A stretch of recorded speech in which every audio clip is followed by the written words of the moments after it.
What's up, boys? In this video, I'm going to be showcasing Sengoku, the Sengoku Bloodline in Shindo Life. Now this bloodline looks really clean, alright? When you run around, you only got the red glow and everything. Really clean bloodline. This is the mode. I'd say it looks probably one of the nicest modes in the game. This is a showcase on the Sengoku Bloodline. So let's get started. Alright, let's start off with the moves on this bloodline. Alright, so you got 3 moves. The first move is Kame style Final Strike. Basically a big kind of, Susanoo-like being kind of slaps down on the ground with a huge explosion. Alright, 40k damage. Very nice move. Second move, one of the greatest moves for PvP ever in my opinion, is a move called Gravity Blaze. It basically sucks your opponents into one spot where you can just combo them up. It's also an Amaterasu, so, burns you for a while.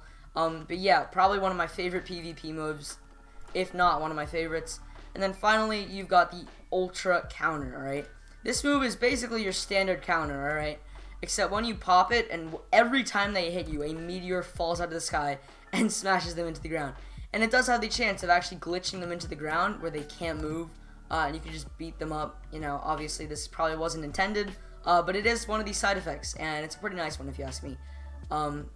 But yeah, let's check out this first move. As you can see, I'm already going towards this mission here, but let's check it out. So, as I said earlier, the first move, Kame style Final Strike, is basically a big Susanoo. So if I pop it like so, as you can see, 32k damage without mode on, and then obviously probably more damage with mode on.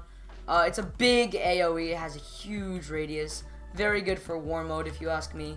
And good for grinding. Here it is one more time. As you can see, I pop it like that, and I hit both of them, even though he wasn't really in the blue circle. If you ask me, it has a bit too big of a radius. It's a bit unbalanced in that way. However, it does make up for it in the slightly longer cooldown and big chakra usage. But yeah, I really like this move, war mode, as well as just grinding in general, as it's a good kind of AoE move that stuns your opponent for a little bit. Now let's get on to the second move, possibly one of my favorite PvP moves, I guess you could say, ever, the Gravity Blaze, alright? So I pop it like this. As you can see, a bit of hand signs, but it does drag them into the center. I can combo them up, I can do Kame Blade, and that's just an amazing, combo in my opinion, dealing a ton of damage. But here it is one more time. As you can see, you pull them into one area, and then I can do whatever I want with them. I can combo them like this, really any combo you want. Very nice for setting up combos, as well as, if you're on the defense, just pop that, you can run for it, or you can launch a counter attack, which is what I like to do. But yeah, that's Kame style Gravity Blaze. Now onto the third move, and, possibly one of the nicest counters in the game, in my opinion, alright? We got a lot of counter opinions. The Kame style ultimate counter, right? If I pop it like so, as you can see, every time it pops, a huge meteor falls out of the sky, and then it also deals small damage to them when I pop it. You dodge everything, so there's no need to worry about that. And as you can see, I killed one of them with the meteor, which is pretty nice. Here it is one more time. As you can see, I dodge, and then the meteors come down like so. And also sets them on fire, so that's a huge bonus, alright? You got Amaterasu, you got a basically instant dodge, and then meteors coming out of the sky having the possibility of slamming your opponent straight into the ground, which is, in my opinion, a very useful move. Alright, now let's get on to this final mode, I guess you'd say, or the C-Spec, alright? Pop it like so. As I said earlier, it is a pretty clean mode, I would say. You run quite fast, as well as having the ability to fly. So if you jump and then hold down space, as you can see, you start flying like so. You can shift while you fly to go a little faster, but it does take up stamina. And you can pop moves while you fly. So like, if I wanted to, do this, I could while I'm flying.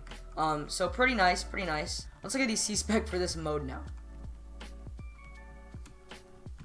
Alright, so if I pop it like so, and you do need kind of an open sky to do this. As you can see, a ton of, or just one actually, meteor falls out of the sky. Oh no, multiple meteors fall out of the sky. Sorry, I got that wrong. And they basically slam into your opponent, dealing around 7k damage every second or half second. Good for crowd control, good for war mode, I would say. Not the greatest for just regular mode, although, it is useful if your opponent is stuck. You just pop that, and they get slammed into the ground. Here it is. One more time against some training logs. So as you can see, I pop it like so, and then a bunch of meteors come out of the sky. slamming into the ground like so. Pretty big radius move, you know, very, very good, as I said earlier, for crowd control. Yeah, that's pretty much the entire Sengoku mode and moves. You know, there's no Q-Spec or X-Spec for me. It's just a regular attack. But yeah, I really am fond of this mode. I use it in PvP. But yeah, that's pretty much the end of this video. Hope you enjoyed. I'll see you in the next one. Have a nice day. Join the Discord, subscribe, and I'll see you later.